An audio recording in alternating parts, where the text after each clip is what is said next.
What's up my friends, my name is Forge and welcome back to a brand new video. So today was a very exciting day because we got the announcement of the next big update from Minecraft, Java, and Bedrock, which is called the Wild Update. Now the Wild Update, it is going to be introducing a bunch of really cool features that we're going to be talking about in today's video. And I also want to mention the Deep Dark because it was delayed until 2022. 1.18 is not going to be introducing the Warden, but after today's video, it will all make sense. Let's get right into the first feature. The Wild Update. So the first feature that we're going to be talking about is called the Deep Dark Cities, which are these big huge cities that you can find only exclusively in the Deep Dark. If you look around, you can find yourself some chests, which will contain some loot. You will also find the Sculk sensor, which has already been part of both Java and Bedrock, but however that's only been a creative only feature. But now you'll fully be able to find it within the Deep Dark. But there's also the Sculk Shriekers. The Sculk Shriekers, if they detect any noise from the player or anything, they'll end up activating. Now not only that, but the Sculk Shriekers, they also give you a blindness effect, just to make things just a little bit harder for you to see. And plus, if you make too much noise, then what's going to happen is something creepy is going to happen. The Warden pops out of the ground and he hunts for the player. Oh, now this thing just gave me the creeps. I'll tell you what right now, this is the one feature in Minecraft that's going to be probably the creepiest thing in the world. The Warden, they state that you can sneak around to try to avoid him, but however, sometimes he might still be able to sniff out the player and will chase you down. He is definitely going to be someone that you don't want to mess with. And if you're wondering about drops, the Warden is stated to not have any drops because you're not meant to kill the thing. You're meant to only avoid it and avoid it fully. Yeah, that's definitely something I'm going to do. But there's also the Sculk Catalyst. This is what's going to spread the Sculk block. If you do end up killing a mob around the Sculk Catalyst, then the amount of XP that the mob has, then it will end up transferring over to the Catalyst, which will in return make the Sculk blocks. But the only way that you can collect these blocks is by using Silk Touch. If you break it without Silk Touch, they will give you XP. If you're planning on opening any chests down in the Deep Dark, try to be very careful because it will end up making noise and it will trigger the Sculk Shriekers. The Wild Update.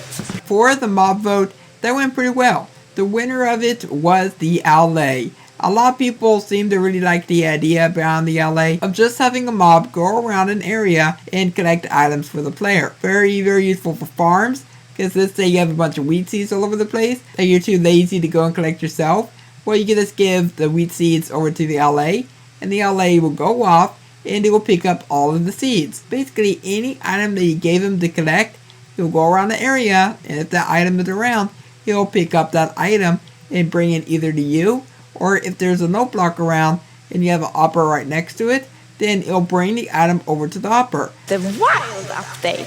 So now let's move on to the next feature of the Wild Update, which is the new Swamp Update. My goodness, this update, the Swamp Update is going to be quite big. So the Swamp Update will be containing some major features. Originally, we knew about mangrove trees, we knew about frogs, and we knew about chested boats. But however, what they just announced is going to be the new tadpoles. Now the new tadpoles, they are absolutely adorable. My goodness, I love tadpoles so much. And whenever the tadpole grows up, it will choose between 3 different forms of frog. There is the tropical frog, which is white. There is the snowy frog, which is green. And then there's the swamp frog, which is going to be orange. Another mob that they're introducing is the Fireflies. Yep. They're introducing Fireflies, but the one thing about Fireflies is that they can be eaten by frogs. They're also introducing chested boats. These are going to be extremely useful. I mean, how many times have you been out on the ocean and you've run out of space while exploring like shipwrecks? It's probably happened multiple times. Well, if you bring one of these boats with you, then you can store objects as you go throughout your world. A way to store items while you're out on the ocean. I'm definitely excited for this. They're also introducing mud blocks. You'll be able to find them inside swamps, or you can make your own by using a water bottle on a dirt block, then it becomes mud.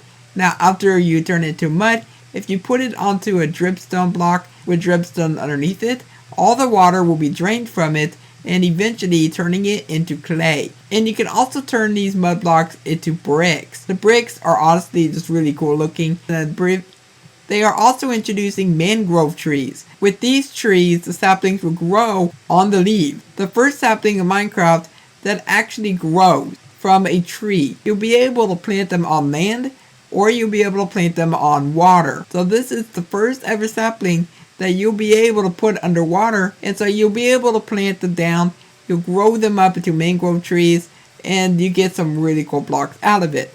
But there's also root blocks. More than likely, you might need to get Silk Touch if you want to get these root blocks, but I really hope that that's actually not the case. The mangrove wood is also going to be used to make its very own set of planks. And with these planks, obviously we can make doors, trapdoors, stairs, and so on and so forth.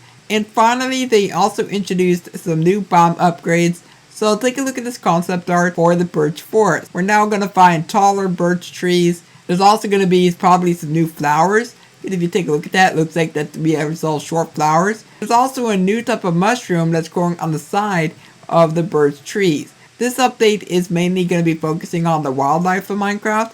And we don't know exactly if they're going to be introducing any of the savanna features, or if they're going to announce any of the Badland features, or even the features that were announced for the desert. And when you think about the savanna, they're introducing ostriches, termites, and if you think about the deserts, they're introducing meerkats. And when you think about the Badlands, they're introducing vultures.